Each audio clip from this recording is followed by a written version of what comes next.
The sound of running water echoed through the quiet kitchen. I had always found it strangely calming, the rhythmic flow of the faucet as I scrubbed the dishes, my thoughts wandering aimlessly. It was late, almost midnight.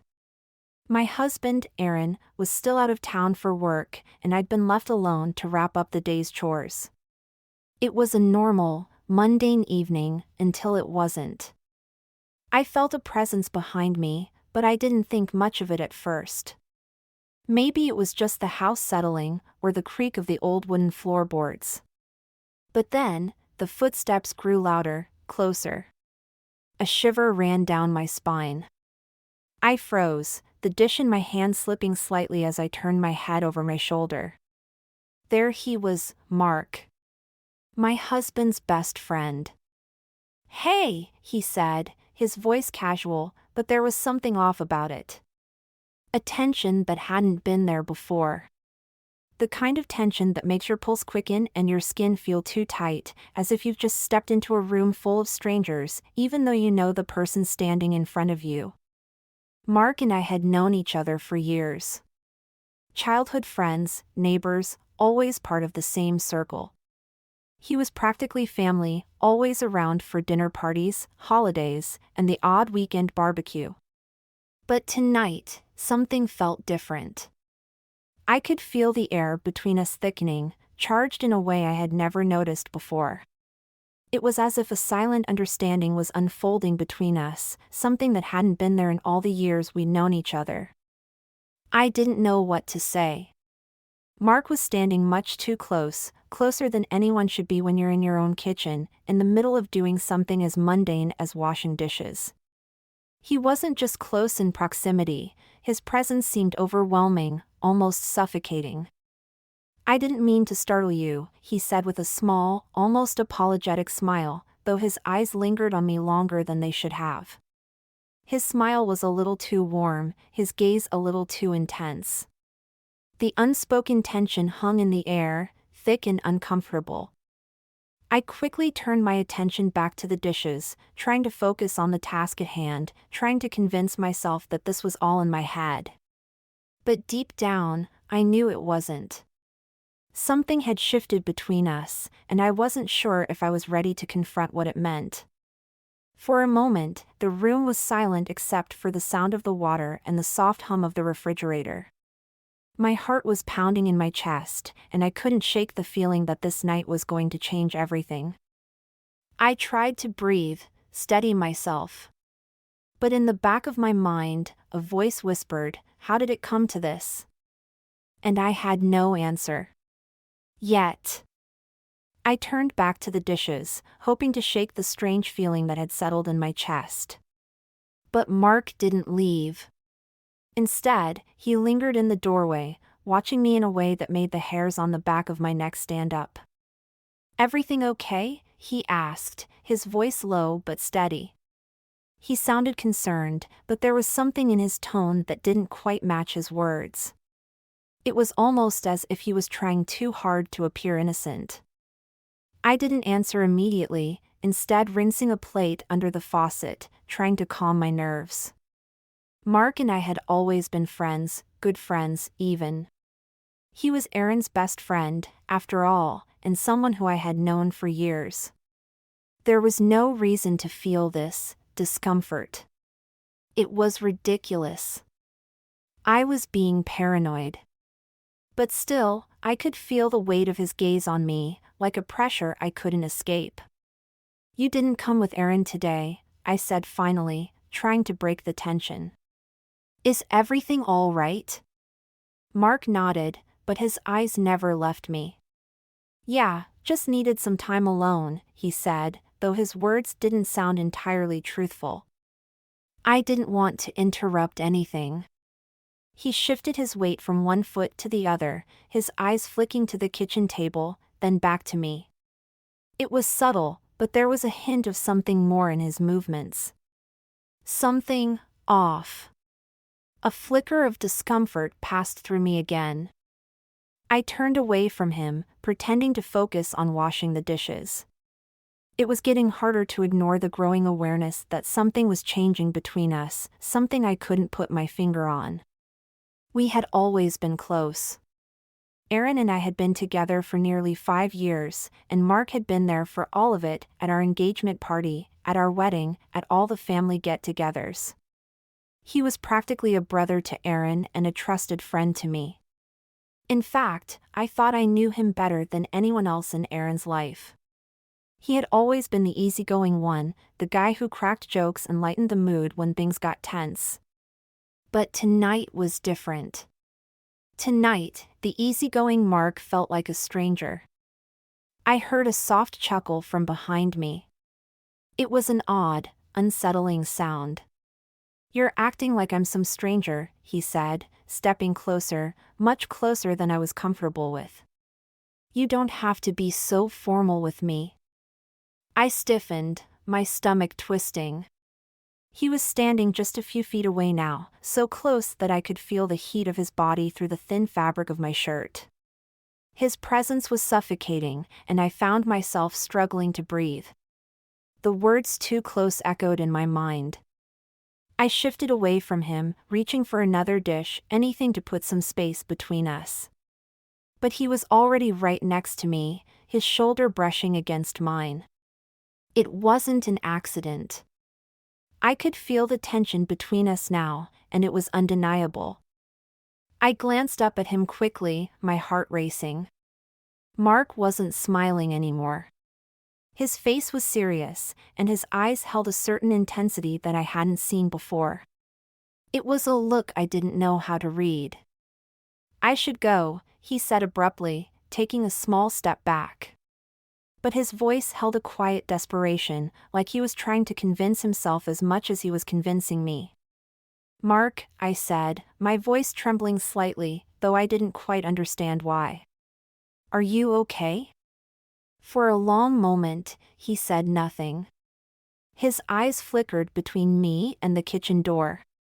It was like he was struggling with something, a battle inside his head that he didn't want to face. Then, in a low voice, he spoke again, this time more slowly.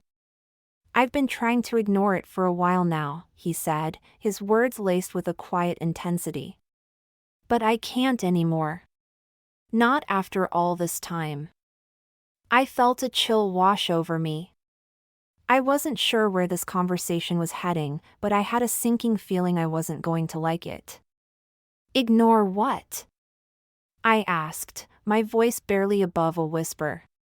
Mark took another step forward, his eyes never leaving mine. "The way I feel about you," he said softly. "I've always felt it. But I never let myself act on it. Not when you're married to Aaron. But I can't pretend anymore." The world seemed to slow down as his words sank in. For a moment, I couldn't move, couldn't speak. All I could hear was the pounding of my own heart in my ears. I wanted to say something, anything, but the words wouldn't come. This couldn't be happening. Not like this. I tried to laugh, to brush it off, but my voice came out strained. "Mark, you're talking crazy. You've been friends with Aaron for years. This isn't." He cut me off gently, his hand reaching out to touch my arm, but I pulled away before he could make contact. His touch felt too intimate, too loaded with meaning that I wasn't ready to face. "I know," he said quietly. "I know it's wrong. But it's been building for so long, I can't pretend anymore. Every time I see you, I can't stop thinking about it." My head was spinning. I felt like I was trapped in some strange, twisted version of reality. Mark, my husband's best friend, was confessing feelings for me. Feelings he had apparently been hiding for years. How had I missed this? How could I have been so blind? I shook my head, trying to clear my thoughts. "Mark, this isn't, we can't do this. It's not right." But he wasn't listening anymore. His eyes were dark, and his voice had dropped to a whisper. I don't want to hurt you. I never meant to make you feel uncomfortable. But the truth is, I don't care anymore. I want you, and I can't walk away from it. I felt my chest tighten as his words washed over me. He was so close now that I could feel his breath on my skin. It was all I could do to keep myself from breaking down. What was happening? How had this moment arrived? I opened my mouth to say something, anything, but the words wouldn't come. Instead, I found myself frozen, trapped in his gaze. And despite everything in me telling me to step back, to walk away from this dangerous path, I couldn't. Mark took another step forward, his hand gently brushing against my arm. This time, I didn't pull away. Something inside me, something I had kept buried for so long, was awakening. You don't have to say anything, he said, his voice a whisper now, filled with a quiet intensity. But just know this, I've always wanted you. And I always will. I felt my heart race, my breath shallow. The line between right and wrong had blurred so completely that I couldn't tell where one ended and the other began. And as I stood there, staring at him, I realized the truth. I wasn't just washing dishes anymore. I was washing away the boundaries that had always kept me safe. The silence between us was thick, almost suffocating. Mark stood just inches away, his gaze intense, filled with something that felt both tender and desperate. I felt paralyzed, trapped in the weight of his words, the undeniable tension hanging in the air. I never thought I'd say this, Mark murmured, almost to himself, his voice rough. But I need you to know that it's real. This thing between us, it's been real for a long time. I tried to take a step back, to put distance between us, but my body felt heavy, like I was stuck in quicksand. I wanted to run, to scream at him, to tell him to stop, but I couldn't bring myself to do it. Part of me was frozen, stunned by the truth that was unfolding before me. Another part, the part one didn't want to acknowledge, felt something, a flicker of something that I couldn't quite put my finger on. This is wrong, I kept telling myself. Mark is Aaron's best friend. He's practically family. We can't do this. It's a betrayal. But the words didn't seem to matter. They felt empty, hollow, like a distant memory that no longer applied to the reality of the moment. I opened my mouth to protest, to tell him that this wasn't what I wanted, that I was happy with Aaron, but before I could speak, Mark took a step forward, closing the space between us. His hand reached out, almost instinctively, and I didn't pull away. His touch was gentle, but there was something urgent in it, something raw. I've always been there for you, he said quietly, his thumb brushing over the back of my hand. I've always had your back. And now, I can't keep pretending that I'm just the guy who's here for Aaron. I'm here for you, too. I've always been. A rush of conflicting emotions flooded through me. Anger. Confusion. Guilt. But beneath it all, there was a surge of something unexpected, something I couldn't ignore. My heart was racing in my chest, thundering in my ears. I could feel the heat rising between us, and my pulse quickened. Mark's hand didn't leave mine, and in that moment, it felt like time had stopped. I could hear my breath coming in shallow gasps, and yet, it felt like everything was happening so fast. Too fast. But it was happening. You don't have to decide anything now, Mark whispered, his voice low and almost hypnotic. But I need you to know, I'm not going anywhere. I'm not just your husband's friend. I'm here. For you. Always have been. His words hit me like a wave. A realization hit me all at once, this wasn't just a fleeting confession. Mark wasn't playing games. He wasn't testing boundaries. He was laying everything on the table. He was serious, and he wasn't going to back down. And suddenly, everything came into focus, the way he'd been lingering, the way he'd been watching me, the little touches that always seemed innocent, but now I saw them for what they really were. The tension, the unspoken connection that had been simmering under the surface for years. It wasn't just in my head. It was real. And it had been building for a long time. I could feel my resolve beginning to slip, my defenses crumbling bit by bit. What if this is what I've been missing? What if Aaron and I weren't enough anymore? What if the connection with Mark was the thing I'd been searching for, the thing I hadn't even known I wanted? But then, just as quickly as the thought entered my mind, a flash of clarity shot through me. I wasn't just considering betraying my husband. I was betraying myself. I pulled my hand back sharply, breaking the moment. The reality of what was happening crashed over me like a cold wave. "Mark, stop," I said, my voice trembling, but firm. "This isn't right. You're my husband's best friend. You're family." Mark looked at me, his expression hard to read. For a moment, there was silence, thick and uncomfortable. His face softened, the intensity in his eyes flickering as if he were trying to find a way to convince me, to make me understand what he was feeling. But his words were gentle now, quieter. "I know," he said softly. "I know it's complicated. But it's not just about what I want. It's about what we could have. Don't you see it? We're connected in a way I can't explain. I don't want to be just a friend anymore. I can't pretend that I'm okay with being on the sidelines." The words lingered in the air like a bitter truth, and I felt the weight of them. For a brief, dangerous second, I wondered what it would be like to give in. To surrender to the pull that was undeniably there. To see where it could lead. But as quickly as the thought came, I pushed it away, reminding myself that this wasn't who I was. This wasn't what I wanted. Not really. "I don't know what to say," I whispered, stepping away from him, my heart pounding in my chest. Mark's expression shifted, a look of frustration crossing his features. He ran a hand through his hair, his jaw tight with emotion.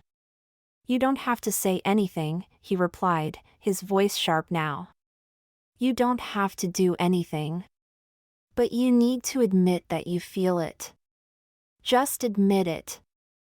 I shook my head, my chest tightening as I tried to push the emotions back. "I can't," I said, my voice breaking. "I can't do this. I love Aaron. I don't want to hurt him." Mark stepped closer again, this time with more determination in his eyes. "You're already hurting him. You're just too scared to see it. He's not the man you thought he was. He's not the man who can give you what you need." His voice dropped to a whisper. "I could give you everything he can't." His words hit me like a punch to the gut, and for a moment, I was paralyzed. Was he right? Had Aaron changed? Was I just too afraid to see the cracks in our marriage? And what if this feeling, this strange, undeniable attraction to Mark, was something I couldn't deny anymore? But before I could respond, I heard the sound of the front door opening, followed by a familiar voice calling out from the hallway. "Hey, I'm home." It was Aaron. My husband. He was home. Mark and I froze, both of us staring at each other in the silence that followed.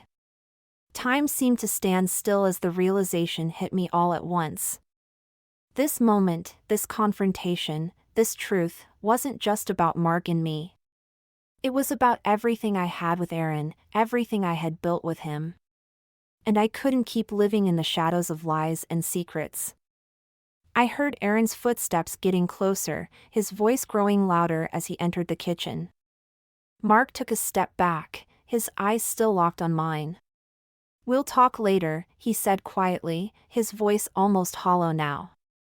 And before I could say anything, he turned and walked out of the kitchen, leaving me standing there, breathless, heart in my throat. As I stood there, the weight of the moment crashing down on me, I realized just how much my life had changed in the span of a few minutes. And the worst part was that I didn't know how to fix it. Aaron entered the kitchen, smiling as he dropped his bag on the counter. "Hey, how was your night?" he asked, oblivious to the storm that had just passed through the room. I forced a smile, my hands shaking as I wiped them on my apron. "It was fine," I said, my voice trembling despite my best efforts. "Everything's fine." But I knew, deep down, that nothing would ever be the same again. The moments after Mark left the kitchen felt like an eternity. Time seemed to stretch and warp around me, pulling me further into an uncomfortable space where everything I thought I knew was slipping away. I stood there, my hands still trembling from the intensity of what had just transpired, while Aaron busied himself in the kitchen, unaware of the storm that had just passed through. His voice was light as he unpacked his bag. "You didn't say much about your evening. Was everything okay?" I tried to focus on him, to bring myself back to the normalcy of the moment. But my mind wouldn't stop racing. Mark's words, Mark's touch, the undeniable tension that had passed between us. It was as if the room had filled with smoke, and I couldn't see clearly through it. I should have been able to just smile, nod, and carry on. But I couldn't. I wasn't sure how.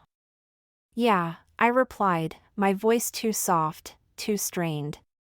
"Just, another quiet night. Nothing out of the ordinary." Aaron gave me a small, knowing smile. He never seemed to question my moods, something I had always appreciated.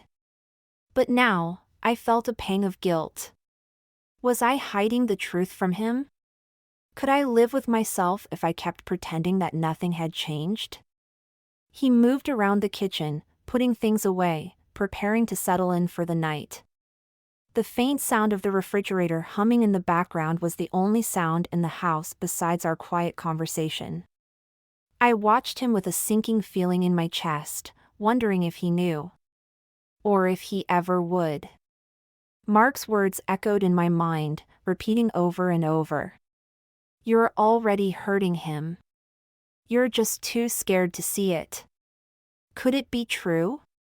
Had I been blind to the cracks in my marriage? Had I ignored the signs that Aaron was no longer the man I thought he was? And did that excuse what had happened with Mark? Did it justify the feelings I was suddenly struggling to suppress? But before I could find the answers, Aaron interrupted my thoughts. "You seem a little distant tonight," he said, his voice soft but full of concern. "Is everything really okay?" I looked at him, my heart heavy with the weight of everything I couldn't say. He had no idea what was going on inside me, what had just happened in the very room we were now standing in. How could I tell him? How could I admit to the lies, the confusion, and the emotions I was tangled in? How could I tell him that his best friend had confessed his feelings for me, feelings I wasn't sure I could ignore anymore? "I'm fine," I said again, this time more firmly, trying to convince both him and myself. "Just tired, I guess." Aaron gave me a long look, as if weighing whether or not to press further. But then he sighed and smiled, shaking his head. "I get it. It's been a long week. Let's just get some rest, yeah?" I nodded, forcing a smile that didn't quite reach my eyes. "Yeah, sounds good." The rest of the night passed in a blur. We ate dinner in silence, the usual comfort of our routine feeling like a hollow echo of what it once was. Aaron was the same as always, easygoing, light-hearted, but I couldn't shake the sense that everything had shifted. I wasn't sure if I had changed, or if I was just now seeing things more clearly. As we went to bed, I couldn't bring myself to look at him.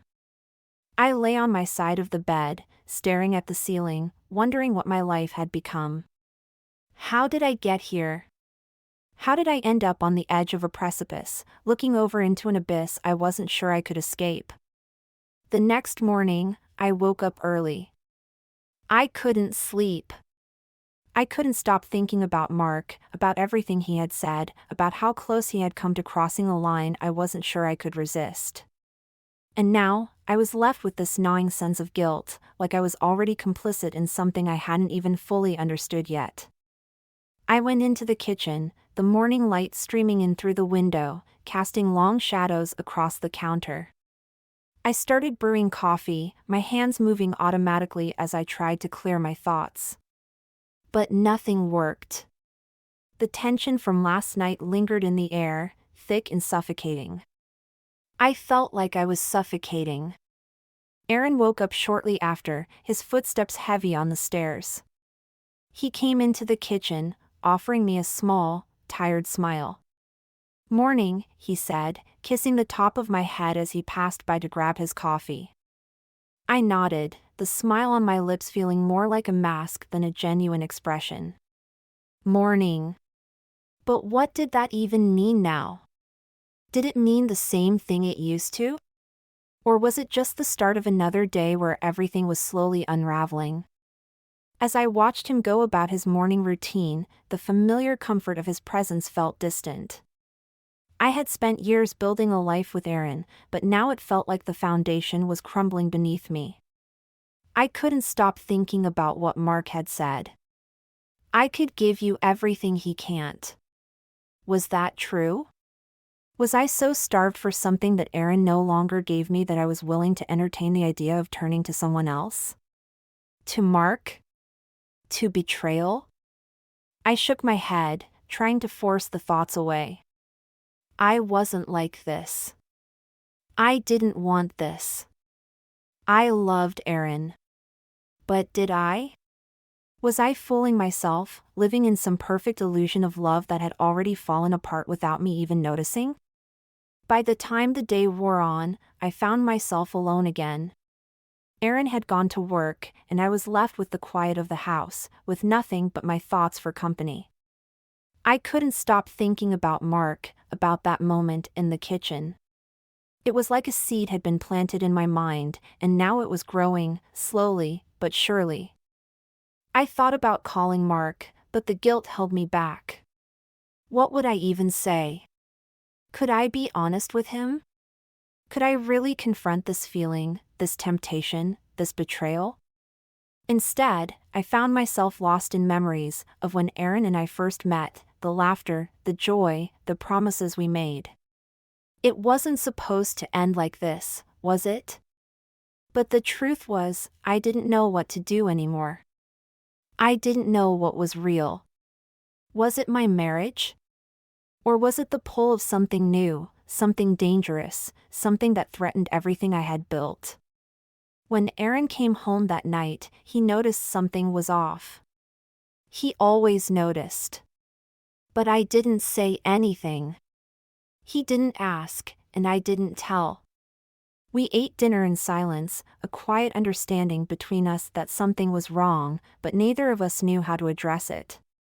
That night, as we lay in bed, I turned toward him, wrapping my arms around his back, feeling the warmth of his body against mine.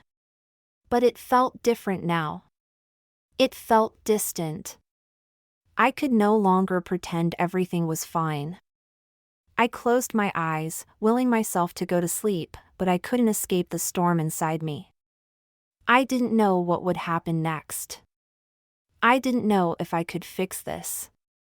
But I knew one thing for sure, nothing would ever be the same again. And as I lay there in the dark, I realized I was standing at a crossroads. The path ahead was unclear, and I didn't know which way to go. Would I confront the truth? Would I reveal everything to Aaron? Or would I bury it, living with the secret, with the weight of what I knew could destroy everything? For the first time in my life, I didn't have the answers. And I wasn't sure if I ever would.